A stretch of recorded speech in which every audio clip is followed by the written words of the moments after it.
জাতীয় পার্টির president GM. কাদের এরশাদ সাহেবের প্রয়াণের পর নানা ঘাত প্রতিঘাত পেরিয়ে দলটির হাল ধরেছিলেন তিনি। 2024 সালের জুলাই সন্ত্রাস আওয়ামী লীগের মতো তার দলকেও ছিন্ন ভিন্ন করে দিয়েছে। আওয়ামী লীগের মতোই একরকম নিষিদ্ধ হয়ে গেছে তার দল। 2026-এর নির্বাচন সুষ্ঠু হলে তার দল জাতীয় পার্টি একটি আসনও পাবে না, এমনটি পাগলেও বিশ্বাস করে না। আপনি করেন কি? নিশ্চয়ই করেন না। আওয়ামী লীগের ভবিষ্যৎ আর জাতীয় পার্টির ভবিষ্যৎ যেন এক সুতোয় ঝুলছে অথবা নানা সমীকরণের উপর নির্ভর করছে। এসব বিষয় নিয়েই মুখোমুখি হয়েছিলাম জি.এম. কাদেরের। চলুন তার মুখ থেকেই শোনা যাক।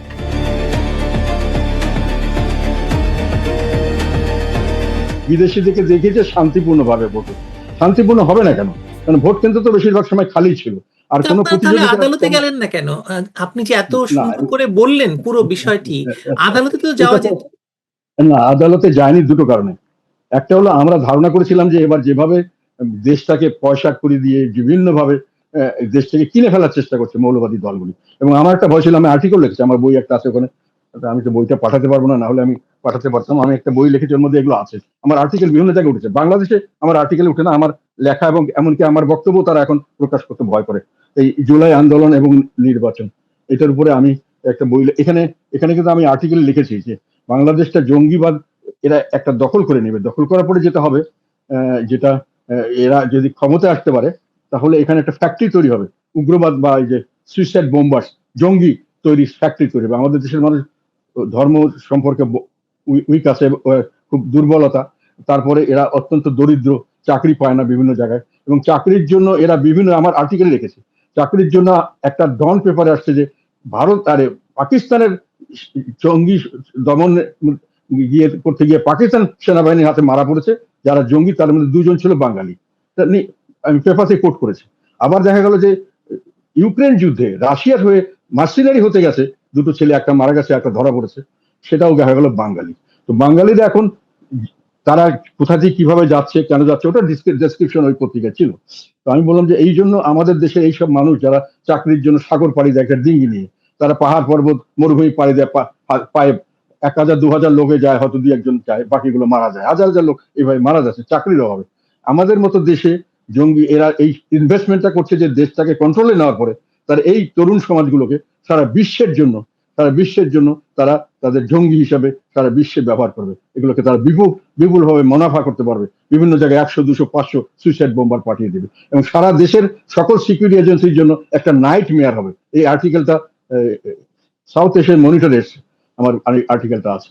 তো আমি এই জন্য ভয় করছিলাম যে এবার যদি কোন রকমে ওরা যেভাবে এরা কিনে ফেলেছিল সবকিছু, অ্যাডমিনিস্ট্রেশন সব তার হাতে, এটা আমি বুঝতে পেরেছি এটা কারো দ্বারা এটাকে ইঞ্জিনিয়ার করে এটা করা হয়েছে to get out of it. সেটার জন্য আমরা সমর্থন করছি যে জঙ্গিবাদ থেকে আসছে, এখন বিএনপি এসছে, এটা মধ্যপন্থী দল, মোটামুটি তারা রাইটিস্ট হলো এবং এক্সট্রিমিস্ট নয়। আমরা যেমন রাইটিস্ট, কিন্তু আমরা এক্সট্রিমিস্ট নই। কাজে এরা জাতীয় মানে আমাদের দেশের চরিত্র সংস্কৃতি এটার সঙ্গে মানানসই একটা রাজনীতি করতে পারবো আমরা, এবং সবাই এটাতে একটা স্বস্তির নিঃশ্বাস ফেলতে পারবে। কাজে আমি মনে করছি তারা 2/3 মেজরিটি নিয়ে আসছে, এটাও আমার কাছে একটা বড় ভালো মনে হয়েছে যে এটা না আসতে পারলে, যেটা আমি বলছিলাম, না ভোট দিবেন, না হলে দেশ ধ্বংস করবে। কারণ আমার একটা সন্দেহ ছিল যে ওরা ভোটকে পাশ করাবে, এবারও পাশ করিয়েছে তারা, একেবারে সম্পূর্ণ গোজামিল দিয়েছে। তো নির্বাচনটাই লোক হয়েছে মাত্র 2 কোটি ভোট দিয়েছে তারা, 6-7 কোটি, তার চেয়ে এই ভোটের চেয়ে বেশি ভোট দেখিয়েছে, ভোট পড়েছে। এগুলো সমস্ত বাকওয়াস, বানানো জিনিস। আমি চ্যালেঞ্জ করে বললাম এটা বানানো জিনিস। কাজে ভোট হয়নি এবং ভোট কেউ দেওনি। আমি না ভোটের জন্য বলেছিলাম একটা কারণে, আমি সুস্পষ্ট ভাবে দেশবাসীকে ওয়ার্ন করেছিলাম যে আমার সন্দেহ হচ্ছে যে এই অন্তর্বর্তীকালীন সরকার এবং জামাত এবং তাদের সঙ্গে যারা আছেন তারা একটি জোট, এবং তারা সরকার আছেন, এরা সরকার থেকে চলে যেতে চাইবেন না, এরা সরকারে থাকতে চাইবেন, হয়তো আরো 4-5 বছর 10 বছর থাকতে চাইবেন। এবং তাদের জন্য এই না ভোট তাদের একটা বড় অস্ত্র হয়ে দাঁড়াবে। তারা কে জয়যুক্ত দেখিয়ে জুলাই চার্টার বাস্তবায়নের নামে তারা কাউকে পাওয়ার হ্যান্ড ওভার করবেন না। তারা যদি পাওয়ার পান ভালো, অন্য কেউ পেলে তারা বলবে যে আমরা হ্যান্ড ওভার করবো না, যেহেতু জুলাই জুলাই সনদ আমাকে বাস্তবায়ন করতে হবে, ইত্যাদি ইত্যাদি, তার জন্য আমাদের সময় লাগবে। কাজে এই সময়টা পর্যন্ত আমরা ক্ষমতা ছাড়বো না। যে জনগণ আমাকে ম্যান্ডেট দিয়েছে, জনগণ কি ম্যান্ডেট দিয়েছে সেটা আমরাও জানি, তারাও জানে। জনগণকে গোজামিল দিয়ে কিছু একটা বলেছে, জনগণ ম্যান্ডেটও দেয়নি, সেটাকেও ম্যান্ডেট হিসেবে দেখিয়ে দিচ্ছে। মানে এগুলো সম্পূর্ণ একটা প্রতারণা, জনগণের সঙ্গে প্রতারণা, দেশবাসীর সঙ্গে সাধারণভাবে বিশ্ববাসীর কাছে এটা প্রতারণা। যেমন ম্যান্ডেট পেয়েছি, কিসের ম্যান্ডেট পেয়েছেন? আমরা জুলাই সনদ বাস্তবায়ন করবো, আমরা দেশকে পাকিস্তান বানিয়ে ফেলবো, ওই ধরনের একটা কিছু। তো এটা বানাতে হবে, এখন অন্য কাউকে পাওয়ারে দিলে তো এটা বানাতে চাইবে না, কাজে আমাদেরকে এটা নিশ্চিত করে যেতে হবে, যেহেতু জনগণ আমাকে এই দায়িত্বটা দিচ্ছে, যেহেতু তারা বলছে মানে জনগণ তাদেরকে উইন করে দিয়েছেন, বিপ্লবটা তারাই করেছে, তাদের জনগণের ম্যান্ডেট তারা পেয়ে গেছে যাদের ইচ্ছে মতো দেশকে সাজানো এবং যাদের ইচ্ছে মতো দেশ থেকে অর্ধেক লোককে মেরে ফেলার, এই ধরনের কথা তারা বলেছে, যেহেতু এটা আমি ভয় পেয়ে গেছিলাম। তো যাইলাম, এই যেহেতু জন্য আপনি আদালতে আদালতে যান না, কিন্তু এখন না, আপনি আমি বলছি যে এখন মনে করি অ্যাটলিস্ট দেশটা বাঁচুক আগে, পরে আমাদের নিজস্ব বিষয়গুলো পরে দেখা যাবে, কতটুকু যাওয়া যায় দেখা যাবে। তো এটার ব্যাপারে কিন্তু একটা জিনিস আমি এখনো বলছি, সেটা হলো যে একতরফা ভোট, একতরফা নির্বাচন আমাদের বাংলাদেশের ইতিহাসে শুধু 2014 ছাড়া কোনো সময় ফুল টার্ম কমপ্লিট করতে পারেনি, এটা কোনো সময় স্বাভাবিকভাবে শেষ হয়নি। তো এটার জন্য এইটা একতরফা ভোট হয়েছে। আর এই ধরনের এই পরিস্থিতিতে এই ধরনের স্বল্প সংখ্যক মানুষের সমর্থন নিয়ে যে সরকার এবং সিস্টেম যেটা চলছে, এবং যার মধ্যে সবাই ধারণা করছে, আমাকে অনেকে বলছে কেন ভোট দিলেন, বলে এটা তো একই, একই জিনিসের কে মাথা হবে আর কে লেজ হবে, এটা নিয়ে তো আমি বলি কি বল, দুইটা এক নেই। হ্যাঁ এটা দেখ স্যার, দেখবেন পরে পরে তারা সবাই নিজের মধ্যে মিল আছে, নেতাদের আন্ডারস্ট্যান্ডিং হয়েছে, তারা সেইভাবেই এই ক্ষমতায় করছে। কথা বলবো, অনেক অনেক মারামারি হবে।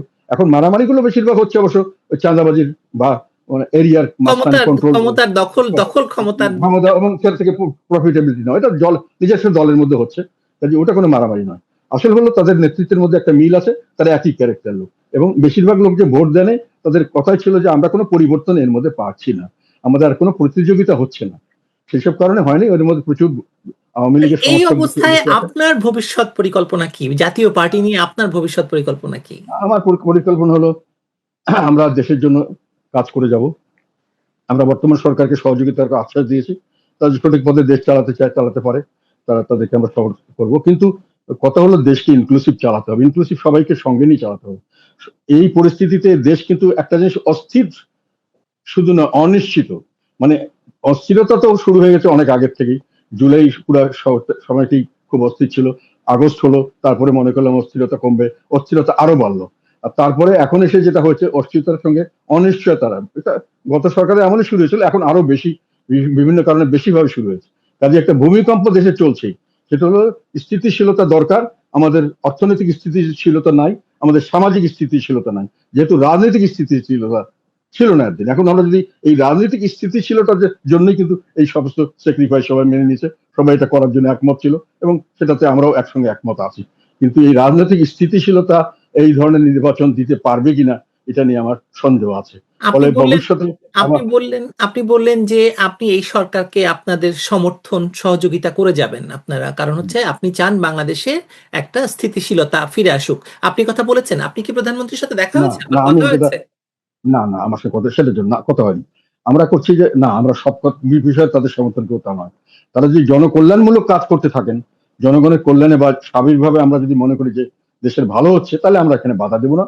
যদি ওনারা সমর্থন চায় আমরা সমর্থন করবো, কিন্তু ওনারা যদি ঠিক মতো করতে না পারেন বা যেটা করছেন সেটা যদি জনগণ ক্ষতিগ্রস্ত হয়, সেখানে তো আমাদের রাজনৈতিক দল হিসেবে জনগণের পাশে দাঁড়াতেই হবে, সেটা তো আমরা ভবিষ্যতে দেখবো। না, এত এখনো বড় কোনো কথা জ্বালানি সংকট চলছে বাংলাদেশে, এত বড় দেশে বিদ্যুৎ নেই, মানুষের বিদ্যুৎ চাহিদা মেটাতে পারছে না, আপনাদের কোনো মানে প্রোগ্রাম আছে নাকি এটা নিয়ে? না, আমি বলছি প্রোগ্রাম, কতগুলো জিনিস আছে, প্রোগ্রাম করে তো হবে না, তারা কি করছে সেটা আমরা দেখতে চাচ্ছি। আমি তো দেশ চালিয়েছি, বিভিন্ন সময় মন্ত্রী ছিলাম, বিভিন্ন বড় বড় জায়গায় ছিলাম, আমি জানি how to run a country, what are the problems. ওনারা যেটা বলছিলাম, আমি দেশে স্থিতিশীলতার কথার চেয়ে বড় কথা হলো অনিশ্চয়তা। এখন ভূমিকম্প হচ্ছে, কিন্তু এই ভূমিকম্পে আমার বিল্ডিং সম্পূর্ণ ভেঙে পড়বে না একটু পরে থেমে যাবে, এটা তো আমি জানি না, তাই অনিশ্চয়তাটা আছে। তবে ভূমিকম্পে সম্পূর্ণ ঘর ভেঙে পড়ার সম্ভাবনা দেখা দিয়েছে। এটা শুধু আমাদের না, সারা বিশ্বে একটা অর্থনৈতিক মন্দা চলছে এবং অনিশ্চয়তা চলছে। এই অর্থনৈতিক মন্দার ধাক্কা বাংলাদেশ কঠিনভাবে বাংলাদেশে আসার সম্ভাবনা আছে, এবং সেটাকে সামাল দেওয়া খুব কষ্টকর হবে এবং করতে হবে। এবং সেখানে আমি বলছিলাম যে এই কষ্টকর জিনিস থেকে উতরাতে হলে বর্তমান সরকারের যেটা সবচেয়ে বড় দরকার ছিল, সেটা হলো জাতীয় ঐক্য। সবাইকে নিয়ে বসেন, সকলকে নিয়ে আসেন, আমরা সবাই মিলে আদা পেটাকেই থাকবো, আমরা সবাই মিলে বিদ্যুৎ ব্যবহার করব না, আমরা গরমে থাকবো। কেন এটা আমি কেন বলছি, যে বাংলাদেশ ইতিহাসে এই হিস্ট্রি তো আছে। আমরা 71-এ, আমি তো চাকরি করতাম 1970 ফেব্রুয়ারি থেকে আমি আমার ক্যারিয়ার শুরু করেছি ইঞ্জিনিয়ার হিসেবে।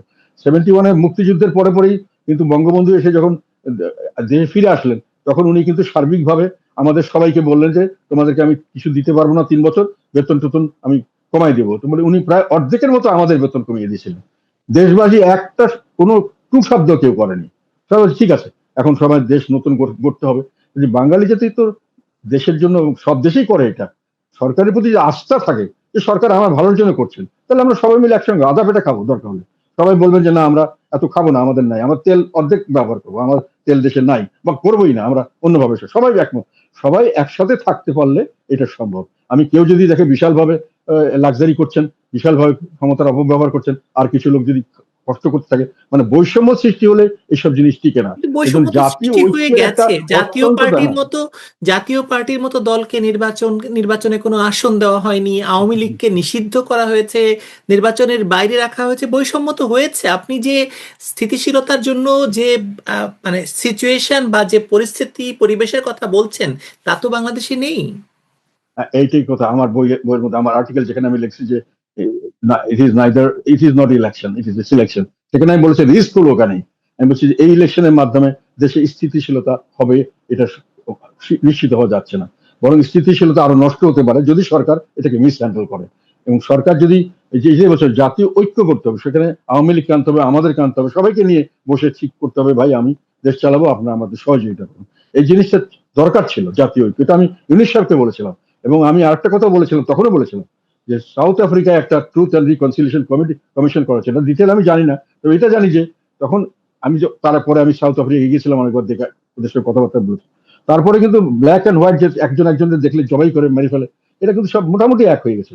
এবং দেশের জন্য ব্যাপকভাবে সবাই, মানে হোয়াইটদের তো বিরাট কন্ট্রিবিউশন ছিল, তাদের টাকা পয়সা ছিল, তাদের ইন্ডাস্ট্রি ছিল, তাদের স্কিল ছিল, তারাও অ্যাক্টিভলি ব্ল্যাক সরকারকে হেল্প করছে, এখনো করছে। তো সেই কারণে আমি মনে করি যে এই ধরনের একটা উদ্যোগ নিলে সরকারের জন্য ভালো হতো। আর এটা যদি না নেয়, তাহলে আমার মনে হয় এটার খেসারত হতো, দেশকেও দিতে হবে, সরকারকেও দিতে হতে পারে। জিএম কাদের, আমরা কিছুদিন আগে একটা খবর দেখলাম যে আপনার সাথে শেখ হাসিনার দিল্লিতে অবস্থানরত শেখ হাসিনার কথা হয়েছে। এই বিষয়টা হ্যাঁ, জানতে চাই, কি কথা হলো আপনার হ্যাঁ, সাথে? না এটা আমি তো বলেছি সৌজন্য কথা, এর চেয়ে বাইরে আমি কিছু বলতে চাই না। তবে এটা ঠিক যে কথাবার্তা হওয়াটা অপরাধের কিছু নয়। এটা আমাদের দেশ নয়, পৃথিবীর সব দেশে, এমনকি আমাদের এর আগে যে বিএনপি যে এই, তারেক রহমান দীর্ঘদিন বাইরে ছিলেন, তখনও তো উনি ওনার দেশের সব লোকের সঙ্গে কথাবার্তা বলতেন, কথা সব চলতো অনেকখানে, মানে অনেক, সেই সময় তার যারা কথাবার্তা বলতো তার বিরুদ্ধে অনেক সময় অ্যাকশন যাওয়া হতো। এটাকে আমি মনে করি ঠিক না, এখনো এটা করা ঠিক না। তবে ডেফিনেটলি আমরা যখন রাজনৈতিক দল করি, পরস্পর একটা কথাবার্তা হতেই পারে। এর ডিটেলটা আমি মনে করি এইভাবে বলাটা ইয়ে হবে না। আমি যতটুকু ডিটেল ভাবে মনে করি সেটা হলো আমাদের মধ্যে সৌজন্য বিনিময় হয়েছে। মানে আপনাদের উপরে ক্ষোভটা তো নিশ্চয়ই শুধুমাত্র আওয়ামী লীগের সঙ্গে আপনারা কাজ করেছেন সেজন্যই হয়তো, নাকি আরো কোনো কারণ আছে আপনাদের সাথে, আপনাদের, না আমাদের কিংবা আমাদের আপনারা সঙ্গে মুক্তিযুদ্ধপন্থী দল সে কারণে হতে পারে? আমি ঠিক জানি না, আমার কাছে মনে হয়েছে যে আমি অনেক অনেক সময় মনে করেছি এটা, যেহেতু ওরা হঠাৎ করে আমাদেরকে দোষর বানিয়ে দিল। আমার কাছে ডকুমেন্টারি এভিডেন্স আছে, এই বইটা আমি লিখেছি ওই জন্যই। এটা পুরোপুরি ডকুমেন্টারি এভিডেন্স, আমার চেয়ে বেশি বা জাতীয় পার্টির চেয়ে সরাসরি এই আন্দোলনের সমর্থন কেউ করেনি। এবং একেবারে সর্বাত্মক ভাবে আন্দোলনের সঙ্গে আমরা সম্পৃক্ত ছিলাম। পার্টির থেকে ডিসিশন নিয়ে আমরা তাদেরকে সমর্থন দিয়েছি, পার্টির কি বলে বর্ধিত সভা করে সকলে মিলে, এবং সেটা প্রেসে প্রকাশ করেছি। আমাদের রংপুরে দুটো ছেলে এই প্রসেশনে, যেহেতু আমাদের রংপুরে আমাদের সংগঠন ভালো, আমি বলেছি তোমরা রাস্তায় থাকো, জাতীয় পার্টির ব্যানার নেওয়ার দরকার নেই, ছাত্র সমাজের ব্যানার নিতে পারো। তো নিয়েছিল। আর ছাত্র সমাজের 4টা ছেলেকে অ্যারেস্ট করা হয়েছিল, টর্চার করা হয়েছে, তাদের উপর অনেক অত্যাচার করেছে। আমি নিজেই অনেক চেষ্টা করেছি তার জন্য। প্রায় 30-35টা ছেলের নামে মামলা ছিল, পালিয়ে বেড়াতে অনেকে, অনেক কিছু হয়েছে, এগুলো ডকুমেন্টারি এভিডেন্স আছে। তারপরেও আমাদেরকে তখন বলা হলো, আমি অনেক চিন্তা করলাম যে কি হতে পারে। পরে আমি চিন্তা করলাম ওই কথাটাই, যে এরা নতুন দল করতে চাচ্ছে ইউনিস সাহেব, এবং সেখানে তার ভোট ব্যাংক নিয়ে সমস্যা, যেটা আমি বললাম যে একটা হলো বিএনপি, আওয়ামী লীগের ভোট হয়তো সহজে এরকম ভাবে পাবে না। এখন বিএনপি তো পাওয়ারই আছে, ওদের ভোটের তো সমস্যা। আর জামাতও তাদের নিজস্ব দল, কাজেই এনসিপি টেনসিপি ইত্যাদির ভোট ব্যাংক কিছু নেই। এই 4টা পার্টির মধ্যেই অলমোস্ট 93-4% ভোট। তো তার মধ্যে আমাদের ভোটের অংশটা তারা যদি বের করে রাখতে পারে, তাহলে ওই ভোটটা তারা পাবে, ওই ভোটের অংশটা তারা পাবে, আমাদেরকে নির্মূল করে দিলে একটা নতুন ওই জায়গাটা দাঁড়াবে। এই হয়তো এটা তাদের মনের ভিতরে একটা বাসনা থাকতে পারে।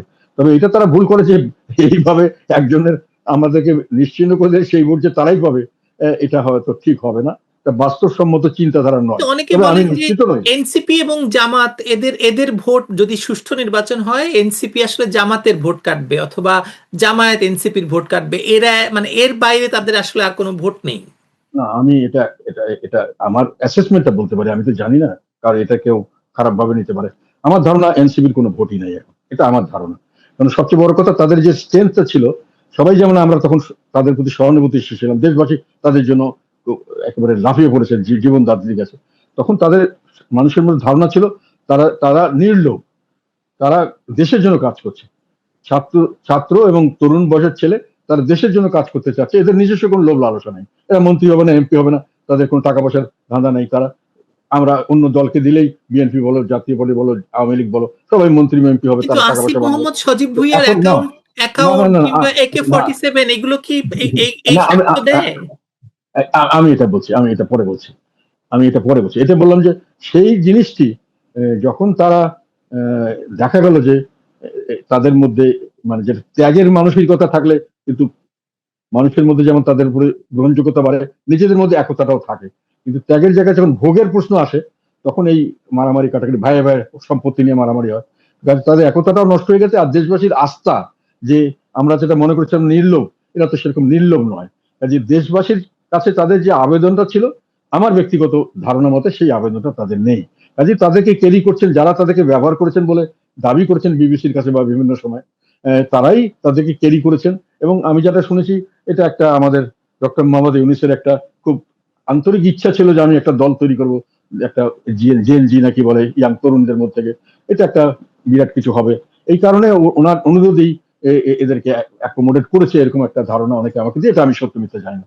তবে আমার ধারণা যে বাস্তবে এদের কোনো ভোট ব্যাংক তৈরি হয়নি, এবং একটা ভোট ব্যাংক তৈরিতে সময়ও লাগে।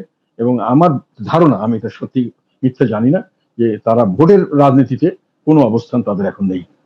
জিএম কাদের, আপনার কি মনে হয় আওয়ামী লীগের ভবিষ্যৎটা আসলে কি? ভবিষ্যৎ রাজনীতি আপনি কি দেখেন? আওয়ামী লীগের ভবিষ্যৎ রাজনীতি আমি কোনো খারাপ দেখছি না। কেননা সবচেয়ে যেটা বড় জিনিস হয়ে গেছে, যেটা সারা দেশবাসী একসময় শেখ হাসিনা ঘৃণা করে তাকে পরিত্যাগ করেছে। কিন্তু তারা যখন এখন যে পরিস্থিতিটা আমি দেখছি, এটা যে দেশবাসী কিন্তু এখন রিয়েলাইজেশন আপনি অনেকের মধ্যে নিশ্চিত মধ্যে মনে আপনি আছে, নিশ্চিত যেমন যে সে না, না, দেশবাসী শেখ হাসিনাকে না, না, ঘৃণা না, করে আমি প্রত্যাখ্যান দেশবাসী, করেছিল? না, আমি বলছি দেশবাসী, আমি দেশবাসীর সঙ্গে ছিলাম তখন, আমি সবসময় দেশবাসীর সঙ্গে ছিলাম। আমি কিন্তু শেখ হাসিনার দোষর ছিলাম না। ওনার মন্ত্রী থাকাকালীন অবস্থাও ওনার যেগুলো কাজ আমি পছন্দ করতাম না, আমি ওনাকে প্রোটেস্ট করতাম এবং আমি রেজিগনেশন দিয়েছিলাম।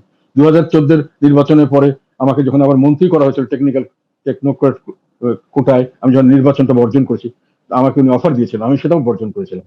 কাজে আমি কোনো দোষর ছিলাম না কোনো সময়। তো যেটা বলছিলাম যে এখন আমি যেটা দেখতে পাচ্ছি, যেটা সবচেয়ে আমার কাছে মানে খুব উজ্জ্বল ভাবে দেখা দিচ্ছে, যে সেটা হলো যে মানুষের মধ্যে একটা ভাব আসছে যে আগে খারাপ ছিলাম, ঠিক আছে, তখন তো এটা আমরা খারাপই মনে করছি, এখন তো আরো খারাপ আছে, আগেই ভালো ছিলাম। যে লোক যখনই বলছে আগেই ভালো ছিলাম, সেই লোক কিন্তু আমার ধারণা মতে, আমি যেটা নিজে ফিল করেছি এবং অনেক সময় আমি পার্সোনালি আলাপও করেছি এই ব্যাপারে, তো এরা কিন্তু বেশিরভাগই আহ শেখ হাসিনাকে সমর্থন দিচ্ছে। এবং তারা জুলাই আন্দোলনকে তারা করছে, ইগনোর করছে। তারা বলছে নো, আমরা আগেই ভালো ছিলাম, অর্থ হলো শেখ হাসিনাই ভালো ছিল। এটা কিন্তু আওয়ামী লীগ না, এটা আমার ব্যক্তিগত অ্যাসেসমেন্ট হলো, এটা আওয়ামী লীগ না, এটা শেখ হাসিনা। এবং এই কারণে শেখ হাসিনার নেতৃত্ব ছাড়া আওয়ামী লীগ এখন চিন্তা করা যাচ্ছে না। আমি মনে করি যতই চেষ্টা করা হোক, আওয়ামী লীগ থাকলে, শেখ হাসিনা থাকলে থাকবেই, উনি যেখানে থাকুক। তো ওইটাই একটা বড় ফ্যাক্টর হয়ে দাঁড়িয়েছে, যে আওয়ামী লীগকে কিন্তু দেশবাসী, এবং যেটা আমি আরেকটা জিনিস আমি যেটা বললাম, যে মাত্র 15% লোক ভোটে পার্টিসিপেট করেছে। তার মানে এই আনডিসাইডেড ভোটগুলোর মধ্যে একটা বিশাল অংশের ভোট আছে, যেগুলো হয়তো ওই আওয়ামী লীগের দিকে যাবে অথবা অন্য কারোর দিকে যাবে। আমার অন্য কারো তো কেউ নেই, আমরাই মানে হয়তো এই অন্য কেউ। কথাই অনেকে বলছেন যে হ্যাঁ, এবং আওয়ামী লীগকে কাজেই ফেরানো হচ্ছে না, কারণ হচ্ছে আওয়ামী লীগ ফিরলে আওয়ামী লীগ ওই এত যে, বড় শক্তি নিয়ে ফিরবে যে শক্তিকে সামাল দেওয়া সম্ভব হবে না। না, না, এটা তো আমি বলছি না, আমি তো অনেক এখনো আজকে গেলাম, আমি বিভিন্ন জায়গায় লোকের সঙ্গে কথা বলি, যে ক্লাবে গেলে তাদের কাজের লোক যারা ওখানকে অ্যাটেন্ডেন্স, তাদের সঙ্গে কথা বলি এবং আমার কাছে তাদের মনোভাবটা নেওয়ার চেষ্টা করি। যেহেতু আমি খুব খোলামেলা কথা বলি এবং আমি আহ, কোনো সরকারি পক্ষের লোক না, এরা যে আমাকে লোকে ফ্রিলি কথা বলে আর কি।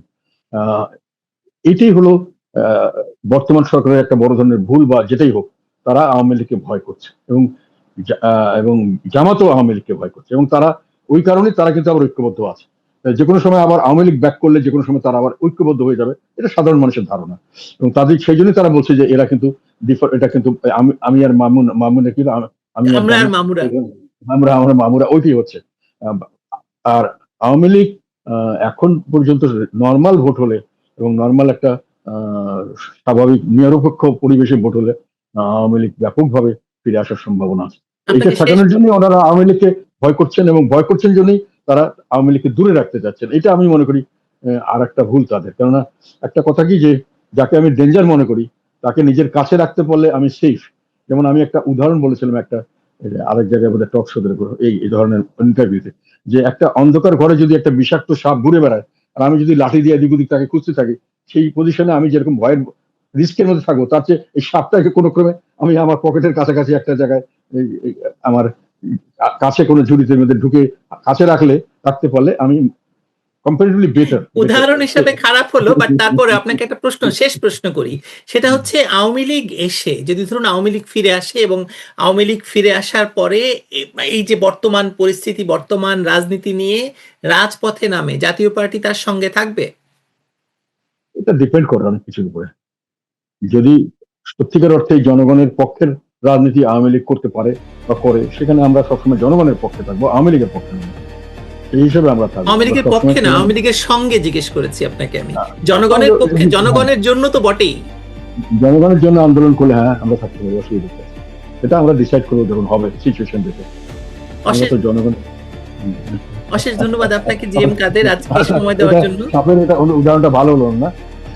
কথা বলা হয়েছে যাকে ভয় করো তাকে সঙ্গে রাখো, হ্যাঁ, মানে বলা হয় যে মানে বন্ধুর জায়গায় থাকো, কিন্তু শত্রুকে সবসময় কাছে রাখতে হয়।